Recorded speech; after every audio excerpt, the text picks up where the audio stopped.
Have you ever played a game that you were honestly enjoying, but it was something you never finished? Maybe you had some personal stuff come up or lack of time to play a longer game and needed something quicker to finish. For me, the original Dead Island was that game. I bought it when it originally came out on the 360, and honestly I was having a lot of fun with it. It had that addictive RPG leveling and equipment to keep you hooked on it, but rather personal stuff got busy on my end, and it was released in the fall when you are usually flooded with honestly way too many games. Side note, give me some games in the summer. There are some drop points in the year for big titles, and the summer sometimes is a great time to get your game out there without having to deal with the big typical heavy hitters. Now this was always a title I wanted to get back to and fully beat, but something else would come up or catch my interest and then I would get pulled away from Dead Island. But the sequel is finally coming out and I would also like to go on and play the Dying Light games as well. So I sat down and just started Dead Island so that I could make some progress on it again. And while this is an older title, it's really fun. Sure, it has a layer of jank, but when you can bring the fun, honestly, I don't care about the jank. So let's dive into Dead Island.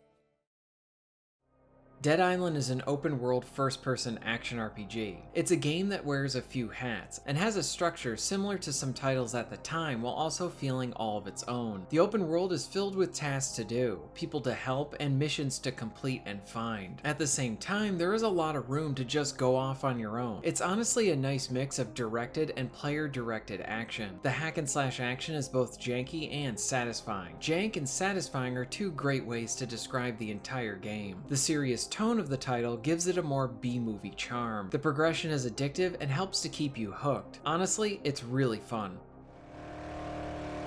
Anybody else?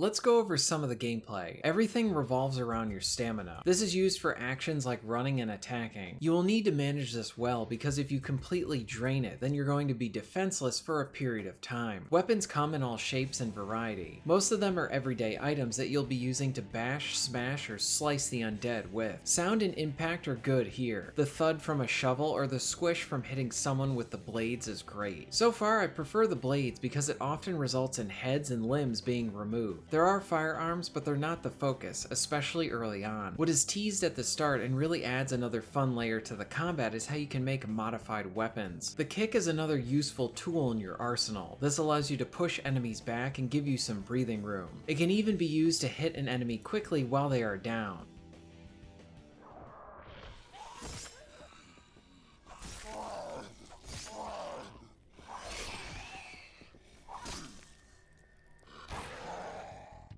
Now I am taking my time with this title, and I haven't beaten it yet, but I want to praise the open world. Like I said, there's plenty of missions to do and tasks to complete, so if you want something more direct, you can focus on that stuff. But after the brief prologue, you can pick a direction and just start to explore. And the exploring is worth doing. You will find many supplies that you can use for upgrades or to sell in the shops. Along with that, you'll stumble across new missions and fun areas to figure out. Early on, I got to a gas station and I needed to figure out how to get past some water that had active power cables in it. The game does not handhold you to each of the spots to shut down the power. Instead, the player needs to figure it out, and I very much appreciated this a lot. I'm still very early on, and I've spent more than 5 hours doing some missions and just wandering around. Dead Island does have a layer of jank that is on top of everything. In some ways, it adds to the charm. Yes, the movement could be a bit tighter, along with the general feel of the controls, but the exploring and combat are consistently fun. My entire time with Dead Island has been in solo play, and while there are co-op options available, so far it seems great and honestly well paced for solo players wanting to take their time with it as well.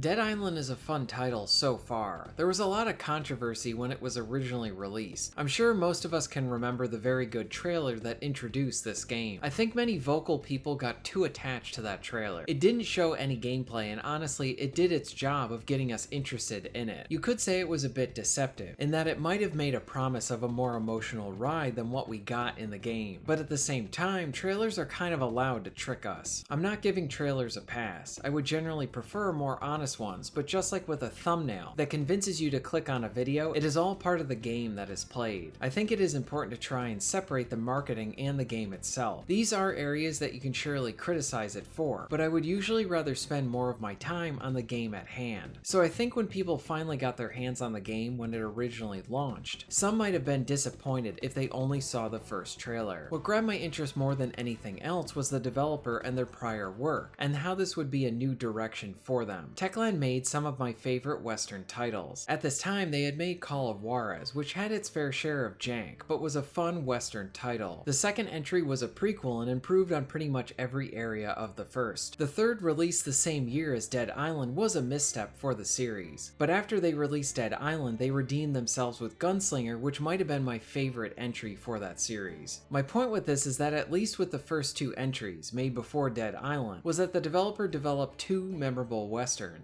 A sequel that improved on the first, and based on my experience with them, I was expecting a certain level of jank.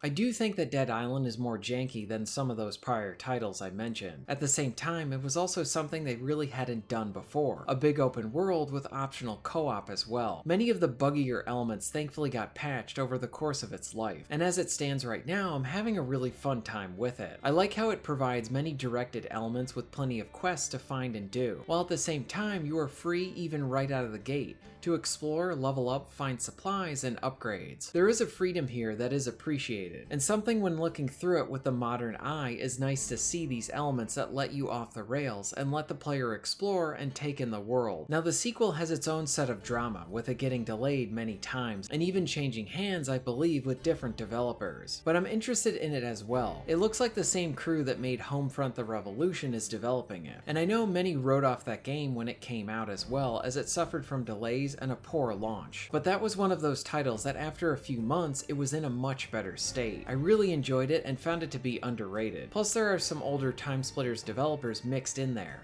so you know that they have the talent. I hope the sequel turns out good, and if you've never played the first, as of right now, I would recommend you give it a try. It is often on sale, and if you have some friends to play it with, even better. Have you played the original Dead Island? Did you like it? Did you hate it? Let me know your thoughts in the comments below. If you're interested in being notified of new videos, please hit the subscribe button and bell. And if you would like to support the channel and get early access to content, please check out my Patreon. All of the links will be at the end of this video and within the description. And thank you very much for watching.